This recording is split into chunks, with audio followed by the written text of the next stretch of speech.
Hello, my name is Timothy McKenzie, and I'll be your instructor in Introduction to Philosophy. I'd like to welcome you to the online course, and I hope you enjoy it. Before we get started, I'd like to introduce myself briefly. I am an associate professor here at Lincoln Land. I teach both journalism and philosophy. So if you ever take a journalism course, you would have me, as well as if you took some other philosophy courses, you might have me. As far as it goes, this course is Intro to Philosophy. It's basically going to be taking a look at sort of some of the perennial problems that philosophers approach, and it will also deal with, some of the classic examples and arguments that, oftentimes kind of giving you a sampling of what philosophy is all about and what all philosophers do. Now, one thing to keep in mind is this course is modular in format. The idea is that each module will have certain topics, I suppose. And it's modular in the idea like a modular home is something that can be kind of picked up and moved around. A modular approach is the idea that, these are kind of building blocks. Everything is kind of contained within this block. And there will be discussion boards, exams, other assignments, group projects, etc., but they're all kind of contained within it, and there's one deadline. And if we decide, well, we'll have an ethics section before we have a intro to philosophy section, then we can do that. One of the things to keep in mind is as you approach each module, there's a checklist at the bottom, or I'm sorry, at the top of the page. I would encourage you to go on ahead and print that checklist off at the beginning of each one. That way you can keep in mind what you need to do and, kind of check things off as you do them.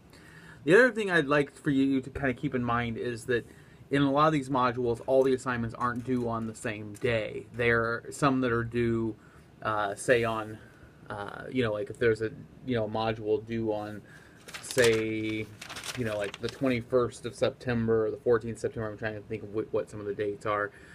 If you were to have some that are due on those dates, you might have a discussion board that's due, the 7th of September, or you might have a group project that's due earlier, because what's going to happen is within that, we're going to review those, we're going to move on to other things, and I want you to be able to have, already completed that. So keep in mind that there are various dates throughout, and I will send weekly emails to remind people what's coming due in that week, but everything's due on a Monday at the end of the day, and so keep that in mind.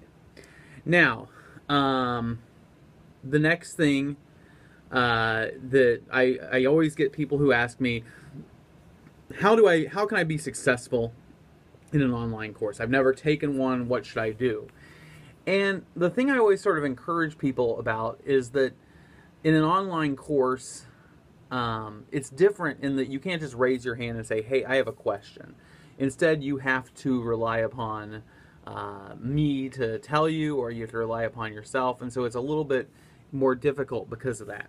The thing I always tell people is the thing that's key are sort of two principles, and one is they're both based upon the idea of self-motivation.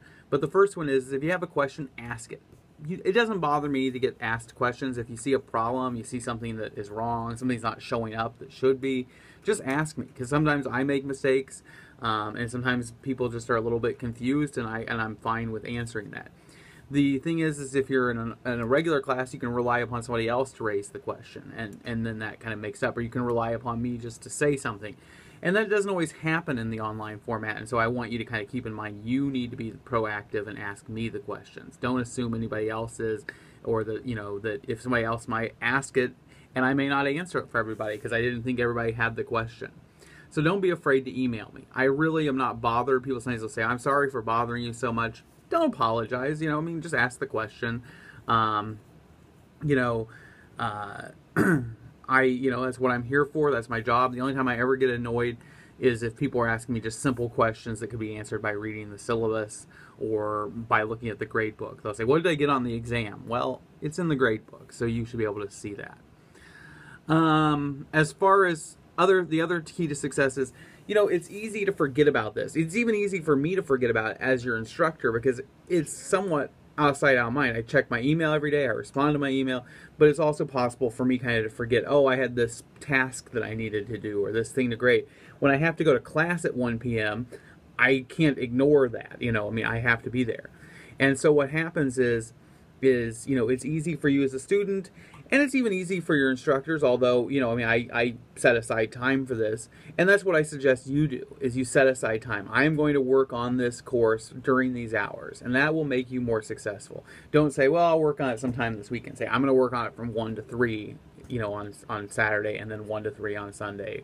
Or I'm going to work on it for 2 hours after my kids go to bed, that kind of thing. Next thing is, sometimes I said, I make mistakes, and one of the things I did previous over the summer was I offered students a point of extra credit for every error they found in my course. If you found a grammatical error, a date was wrong, something closed or was missing, I would give you a point for bringing that to my attention. Now, the thing is in some of these lessons, these notes are old, I haven't updated them. Some of them were originally my course notes, and so sometimes you can find a lot of errors in there. And so, it's part of me trying to clean it up, and it's also motivating me to clean this stuff up and make it better. And so every time you find something, so sometimes students would do a lesson and they would come in with a list of 10 or 15 items. Not very many people did that, but a couple people would. And until I make the changes, you can get a point. So if 4 people point out the same thing and I haven't made the change, you can get a point for that. If I make the change and I correct it, then you can't. So don't be, I would encourage you to do that. I'll give you 1 point for every error. It has to be a legitimate grammatical or spelling or other error. But, that is something that I encourage you to do. It helps me, and it helps make and improve the course, and I'm glad to give that as an extra credit opportunity. Now, as far as we move along, there are time limits on the first few exams. I believe as we go along after like exam 3 or 4, I no longer put the time limits on.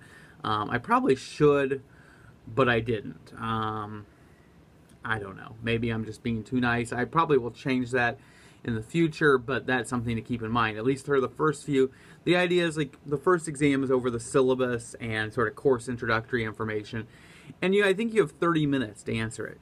And the questions are fairly simple. You can look up the answers, you can look for the solutions, but if you haven't read it and have some idea, then it's going to be a little hard to do in 30 minutes. And so that's where I'm saying, there is a time limit in order to encourage it. Everything, you can rely back upon previous notes, previous things. And so, there's time limits at least on some of the initial ones. They are stated, and you should, keep that in mind. But, that's just something, you should keep in mind. I'm sorry, that will be stated in the instructions or before you click the link. So once you click the link, the time starts, and you have that time to finish it. I already talked about some of the discussion boards, group projects, etc. are due before the module is due. All of the discussion boards and all of the modules are already open. And so you can begin and you can work ahead if you want. You can finish as much stuff as you want. Some of them are group and some of them are feedback oriented, like discussion boards. So you can't really finish the entire course early, but I have no problem with you taking all the exams and just pushing through if you're really motivated. It doesn't bother me at all.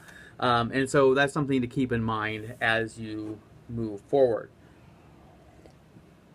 In other matters, all of the discussion boards and all the modules are open, but as the deadlines are met, they will close, and so you have to finish them by the time they close.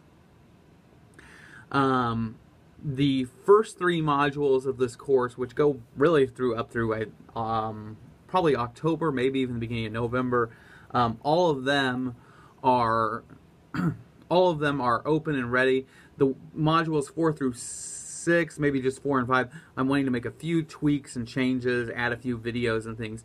They are good to go. I've used them before, but I think they can be improved upon. So if you really are rushing, those probably won't be updated completely for a couple weeks, but I would doubt that anybody will get to that point. As far as deadlines, all deadlines are at 11:59 p.m. on Monday. The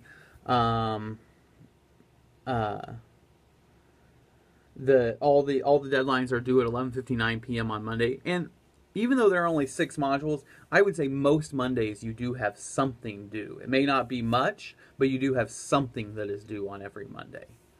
It could be a discussion board post. It could be a group project. It could be feedback or critiques of the group projects. But there is usually something due on every single one of those days. So make sure to keep that in mind. But they're all due at that time. Now, the only difference is that I won't actually grade anything until Tuesday. I'm not going to stay up till 1 in the morning. Sometimes I do, but it's pretty rare. I'm up most days by 5:30 with my kids, because my former wife has to take has the job, and she has to drive, and so I have to get over and pick them up by 6. And so usually I'm up getting ready pretty early in the morning, and so I'm not going to stay up late. And because of that, what I've done is I've set the due dates at midnight, but you actually have until 8 or 9 in the morning to finish, and at which point the modules, the discussion boards, whatever was due that day will disappear. Until that time, you can work on it, and then the next day I'll come in. And so the idea is, if you're kind of a late night owl, I used to work till 1 in the morning and stay up till 4 or 5. Now I get up when I used to go to bed, and so if you're one of those types of people, I don't have a problem with you working on it overnight. But keep in mind that when that earlier deadline, you've already passed the due date. There are going to be no points deducted. But when you get to that 8 or 9 time, it's going to disappear, and you're going to be SOL if you have not finished it. In other things, there are 2 quizzes in this first section. One is just over the course, and the other one is over the syllabus.